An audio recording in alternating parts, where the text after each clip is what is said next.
This video is brought to you by LEGO The Hobbit, video game available now.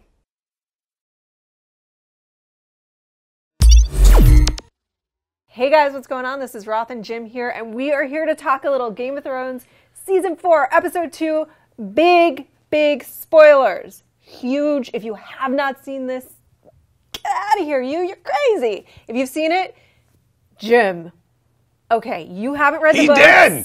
You didn't know it was coming. You Nope. were texting me when you were watching it in I was shock. texting everybody. I'm like, this can't really be happening. This is just a fake out. Joffrey will be the villain on the show to the last episode of the last episode of the last season, and then he's dead in the end of the second episode. I mean, it wasn't until his skin turned gray and his eyes went dead. I'm like, they really flippin' did it. They killed Joffrey. Poisoned at his own wedding feast. Poisoned.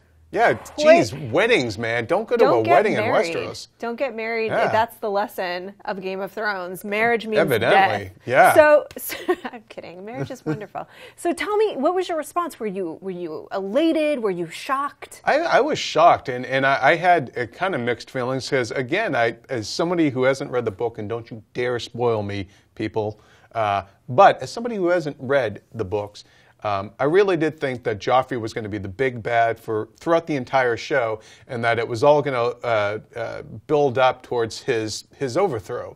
So for them, in the second episode of the fourth season, to remove the face of evil for this show and do it in a manner where he ends up dying, basically a scared child reaching out for his mother for help, it did kind of provoke a mixed feeling because you're like, yeah, he deserved to go, but like, the way they did it, you know, him gasping for air, and I really thought it was going to end up being a fake out.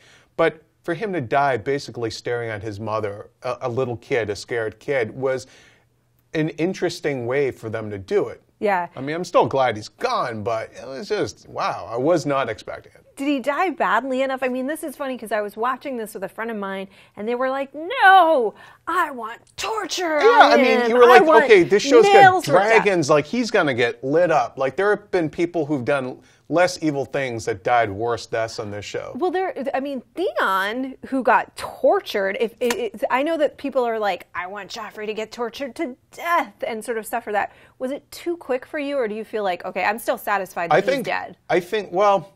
I'm curious to see how it's going to play out, and I think that will affect how I feel about his death in this episode. I think maybe the reason why they didn't belabor it is that ultimately it's a kid actor, and I don't think they were going to go that dark. If he was a grown-ass man, then they would have put him through the rigor, I think. No, I mean, this is how he dies in the books. In the books, yeah. So. I mean, look, if that's George R.R. Martin's intent, then I'm fine with it. But I do feel like it was a strange bit of sympathy that they seemed to eke out of me, just the human part of myself. Of he died basically a scared kid, grasping for his mom. I think he died how he lived. He was poisonous. He was filled with poison, and he died of poison. That's how I think of it, in sort of a poetic way. But man, I think that part of us are going to miss the Joffrey hate train. Yeah. Listen, this is a great actor. He really is.